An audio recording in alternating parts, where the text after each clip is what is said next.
So apparently we're living in the golden age of automation, where every tech bro with a MacBook and a dream is promising to replace human workers with AI that's, quote, 6 times more effective than traditional methods.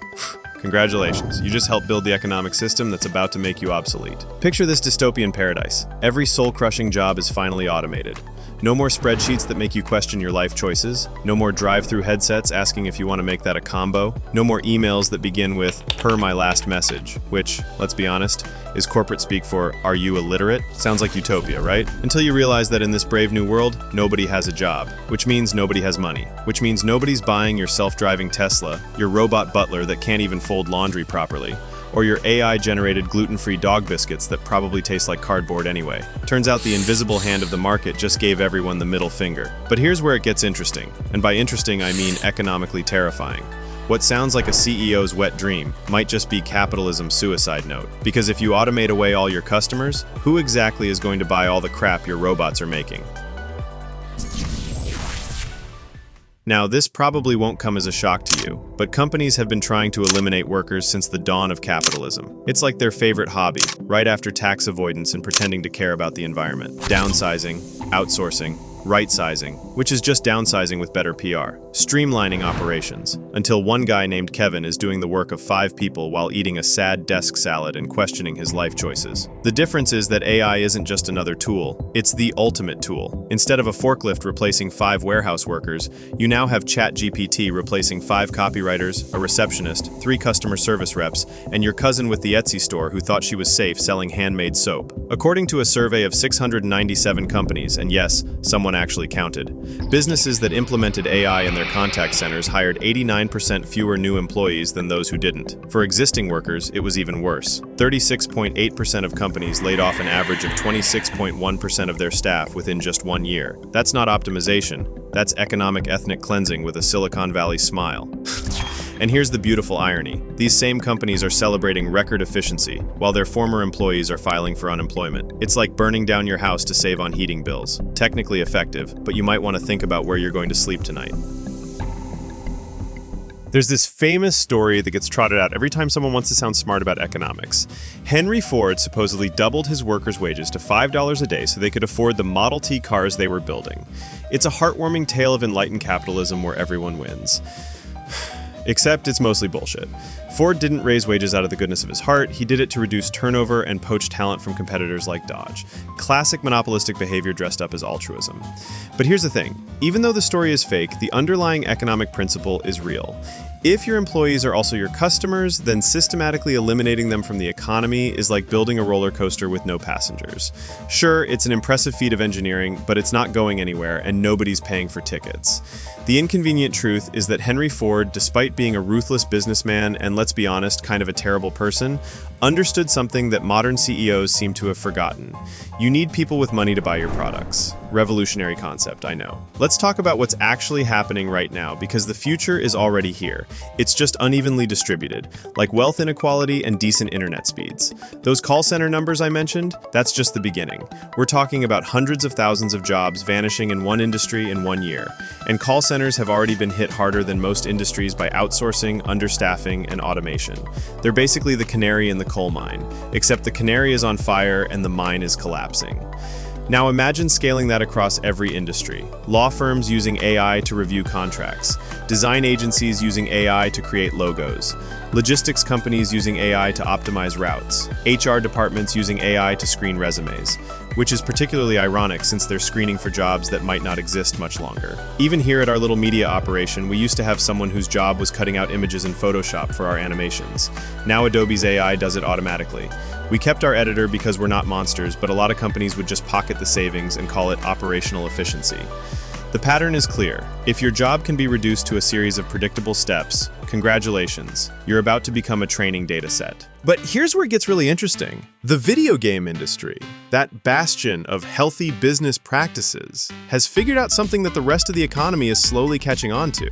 Free-to-play games make zero money from 95% of their users, but that tiny fraction of whales who spend thousands of dollars on virtual sword upgrades and cosmetic horse armor, they subsidize everyone else. It's a brilliant business model. Keep the masses around for entertainment value, while extracting maximum revenue from the people who actually have disposable income. And guess what? This model is spreading to the real economy faster than than a TikTok dance trend. Luxury gyms that cost more than most people's rent. Cars that cost $300,000 and come with their own concierge service. Smart toilets that cost $12,000 and probably have better internet connectivity than your apartment. This isn't just conspicuous consumption, it's the future of capitalism. According to company sales data, Lamborghini has sold more cars in the last decade than in all the rest of the company's history combined. Not because people are working harder or being more productive, but because there are simply more rich people around than ever before, and they have more money than they know what to do with. The strategy is becoming clear. Stop trying to sell affordable products to the masses, and start selling luxury products to the wealthy. Everyone else can just be there for ambiance, like NPCs in a video game. So it's time to learn how money works, assuming anyone actually knows at this point. Because here's what's really happening while everyone's worried about their jobs. The value of assets is skyrocketing while the value of human labor is plummeting. Stocks, real estate, businesses, intellectual property, these are appreciating faster than a Tesla in ludicrous mode. And here's the kicker. You don't get these from working.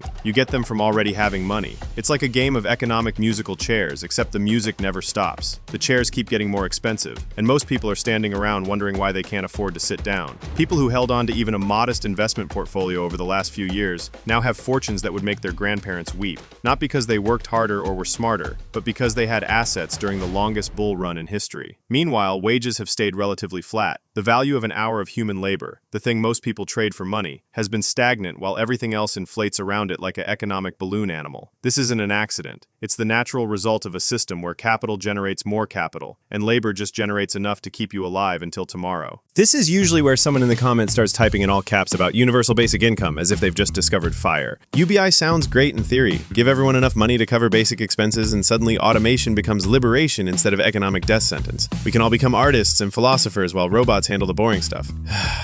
Except reality has a way of crashing these utopian parties. A recent comprehensive study gave 1,000 people $1,000 a month with no strings attached. The result? They ended up earning less money overall because many people reduced their working hours. And even with the extra $1,000, it wasn't enough to live on anywhere in America without additional support. But here's the really depressing part. Even the people receiving the payments saw their financial stress return after the first year as living expenses continued to rise. Turns out inflation doesn't care about your utopian economic theories. UBI might cushion the fall, but it doesn't solve the fundamental problem. If work becomes worthless and asset ownership isn't redistributed, then you're either rich or you're irrelevant. There's no middle ground in a post-work economy. And let's be honest about who's funding these UBI experiments. Sam Altman, the CEO of OpenAI, is backing research into UBI while simultaneously building the technology that's going to eliminate millions of jobs. It's like an arsonist funding fire safety research. Technically helpful, but you have to question the motives. The inconvenient truth is that we're not heading toward a future where nobody works. We're heading toward a future where work is less valuable, done by fewer people, in service of an economy designed for asset owners rather than workers. Think about it. If robots can produce everything we need, but only rich people can afford to buy it, then you've created the world's most efficient wealth concentration machine.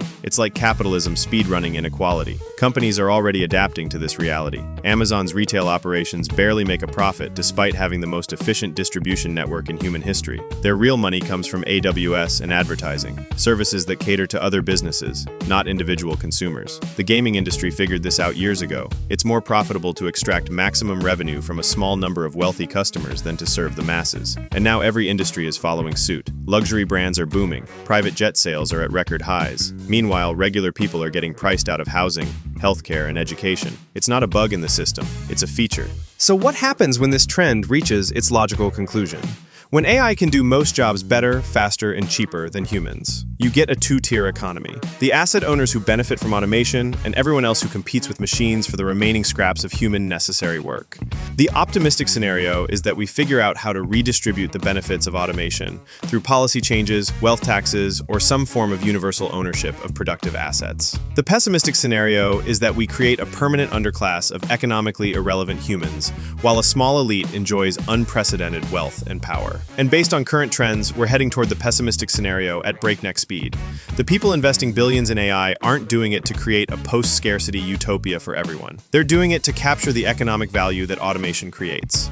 And unless something changes dramatically, that value is going to flow upward to the people who already have the most. Thanks for watching this economic horror show unfold in real time. If you want to survive in the age of AI, you need to understand that the game has changed. It's not about working harder or getting better skills, though those don't hurt. It's about understanding how wealth actually works in a world where human labor is becoming optional. The robots aren't coming to take our jobs. They're already here. And they're being deployed by people who understand that owning the means of production is more valuable than being the means of production. So learn how money works, learn how assets work, learn how to position yourself on the right side of the automation divide. Because in the coming economy, there are going to be two types of people: those who own the robots and those who compete with them. And if you enjoyed watching capitalism eat itself in real time, make sure to like and subscribe to keep learning how money works. Because apparently, the people running the economy don't understand it either. The future is automated. The question is, will you be programming the machines or will you be replaced by them?